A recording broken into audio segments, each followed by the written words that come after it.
En la época navideña es bastante habitual buscar un regalo que tenga algo de emoción, algo que dure más allá de la propia fiesta, algo perenne. Y dentro de las opciones, una de las más acertadas suelen ser los libros, es decir, un texto literario que enriquezca e ilustre a quien lo regalamos. Ahora bien, ¿dónde se originó el concepto de libro? O para ser más científicamente exactos, ¿en qué momento apareció el primer relato literario? ¿Quién decidió dejar por escrito para que otros pudieran leerlo, releerlo y conservarlo? La respuesta a todas estas preguntas las encontramos en una civilización antigua llena de templos, mercados y tablillas de arcilla, mucho antes de que existieran los libros tal y como los conocemos, con su necesaria encuadernación de hojas.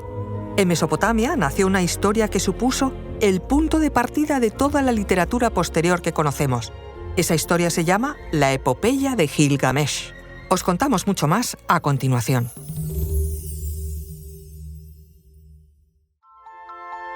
Soy María José Rubio, historiadora y escritora.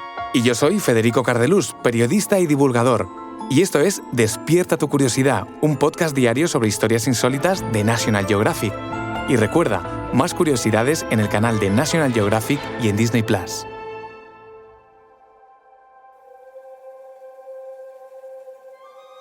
En el sur de la antigua Mesopotamia, en la zona entre los ríos Tigris y Éufrates, hace unos 5.000 años, se crearon aldeas agrícolas. Con el paso del tiempo, una de ellas adquirió una escala distinta. Hablamos de Uruk, cuyos orígenes están ligados a dos asentamientos preexistentes, las comunidades de Unuk y Kulaba, que terminaron fusionándose poco a poco. Durante ese proceso se produjo una revolución urbana. Uruk dejó de ser una simple aldea para convertirse casi en una metrópolis del mundo antiguo. Los edificios crecieron en escala, la población aumentó de forma espectacular y la planificación del espacio urbano, templos, murallas, talleres, barrios residenciales, dio paso a una complejidad social desconocida hasta entonces. Los estudios indican que para el final del periodo Uruk, la ciudad abarcaba unas 250 hectáreas. Desarrollaron múltiples innovaciones arquitectónicas como el uso de ladrillo moldeado, el mortero de yeso o incluso betún para impermeabilizar, lo que nos muestra una capacidad de desarrollar técnicas avanzadas para la época.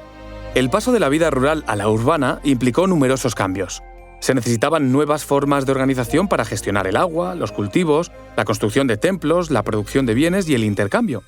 En este contexto de avanzado desarrollo, comenzó la escritura, o al menos su antecedente protoescrito, como herramienta de registro, administración y finalmente narración. En Mesopotamia, Uruk ocupó un lugar privilegiado en ese proceso. Allí encontramos los primeros indicios de escritura protocuneiforme, sobre tablillas de arcilla y con signos que probablemente servían para llevar cuentas o registros administrativos. Y todo este proceso nos lleva directamente a lo que solemos considerar el punto de partida de la literatura universal.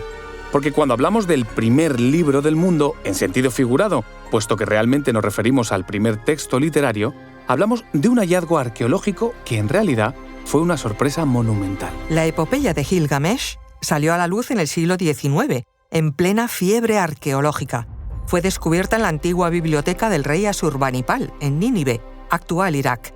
Los arqueólogos encontraron más de 30.000 tablillas, una auténtica colección de conocimiento del mundo asirio. El responsable de descifrarlo fue George Smith, un joven del British Museum con un talento increíble para la escritura cuneiforme.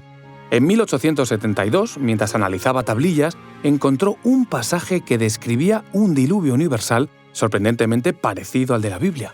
Pero el poema no habla solo del diluvio. Su contenido es todavía más amplio y sorprendente. Narra la vida de Gilgamesh, rey de Uruk, descrito como 2/3 dios y 1/3 humano. Un gobernante poderoso, sí, pero también arrogante.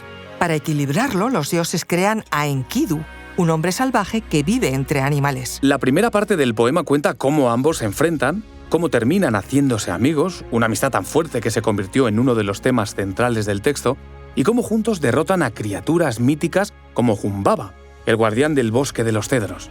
Tras estas aventuras, llega a uno de los giros más potentes del poema, la muerte de Enkidu. Gilgamesh queda devastado y por primera vez siente miedo a la muerte. Esa angustia lo empuja a emprender una búsqueda desesperada, tratando de encontrar el secreto de la inmortalidad.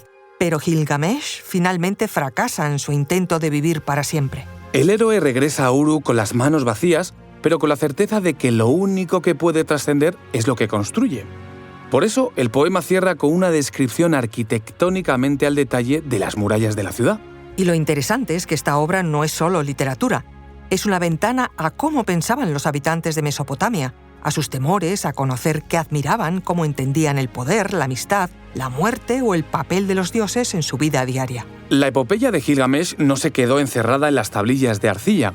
El relato del diluvio, por ejemplo, influyó en textos posteriores de la Biblia hebrea y en tradiciones mesopotámicas paralelas como el mito de Atrahasis, o en la Odisea, donde el héroe recorre tierras remotas buscando respuestas, desciende al inframundo y trata de burlar el destino. También ha entrado en la cultura popular. Hay novelas gráficas, lecturas dramatizadas, videojuegos que lo mencionan y documentales que muestran cómo los arqueólogos siguen recomponiendo tablillas dispersas por museos del mundo. Así que la próxima vez que regales un libro, en Navidad, en un cumpleaños o simplemente porque te apetezca, quizá te venga a la cabeza que todo empezó en las murallas de Uruk con un relato literario en unas tablillas de arcilla. Un recordatorio de que, desde hace más de 4.000 años, seguimos recurriendo a las historias y los libros para guardar lo que somos y lo que no queremos perder. Recuerda que Despierta tu Curiosidad es un podcast diario sobre historias insólitas de National Geographic. Disfruta de más curiosidades en el canal de National Geographic en Disney+. Y no olvides compartir el podcast si has disfrutado con nuestras historias.